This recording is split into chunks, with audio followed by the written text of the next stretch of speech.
You are listening to The Failures, Album 8, Side A.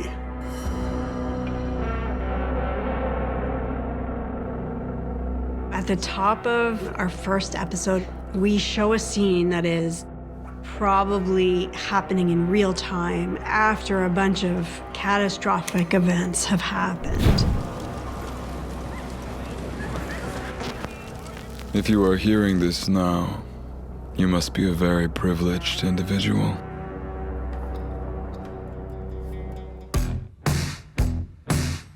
What makes this season special is that it's still the same characters that you love and know from the previous seasons. We're just putting them in an entirely new world. And as they do in the books and as we do in this show, like, the world continues to crack open larger and larger. Just like the plot changes, the whole attitude of the show changes, and we move into this completely crazy rock and roll world. He did it again. A lot of the beauty and elegance that you would usually see him surrounded by is gone. It feels really grungy and really rough and really raw, and so it was a very fun environment to be putting him in.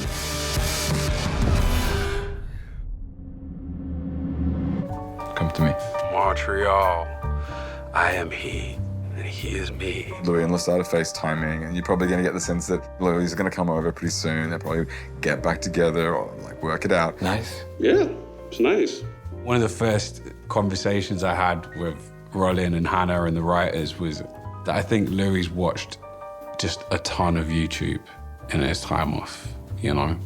Like, cat videos, probably hungrily. Louis, do you know someone called Daniel Malloy? Well, Lestat finds out about the book, and then that completely throws all those plans out of the window. One of my favorite things about this second season of Interview with the Vampire is that I burned his laptop. I didn't know he had it saved in the cloud. Louis sets fire to a laptop to try and erase the book, but like no one told him about the cloud.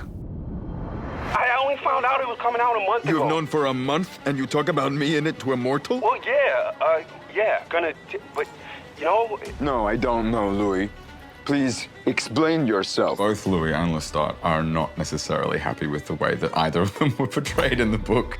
It's like a mix of guilt and probably a sense of vengeance about it.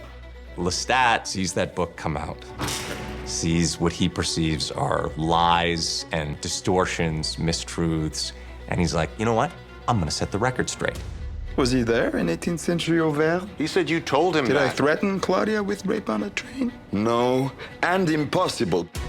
Daniel Malloy is an investigative journalist of the absolute top shelf. Who better to refute the book than the man who wrote the book? He has a incorrigible need to find out what the truth is. Why do you like the vampire Lestat? Si él llega a tu pueblo, mátale. Heard there was an after party on the asshole floor.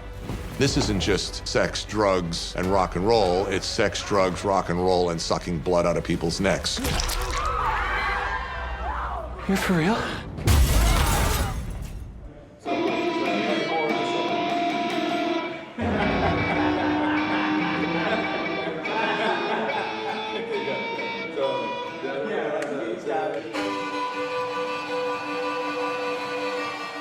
Black Licorice is a great song. It's about the first kill that Lestat made after he reconciled with Louis in New Orleans. Didn't blink, didn't try to run. I gotta realize. Particularly in episode 1, you do see that he's pushing and pushing to get this sort of moment of grace, to be completely engulfed in the music. But just as I was about to bridge the bridge with murder and mayhem, something quite surprising happened.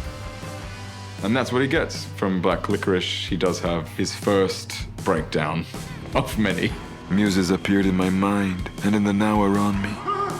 He realizes that he was the one that was holding them back. So then all of a sudden it cracks open and the real thing starts to appear. And that sound I had been grinding them for was finally unleashed. He started it to be, I'm going to go and tell my story. I'm going to do a rewrite. This is my version of events. And it's evolved into something different. He's tapped into his past.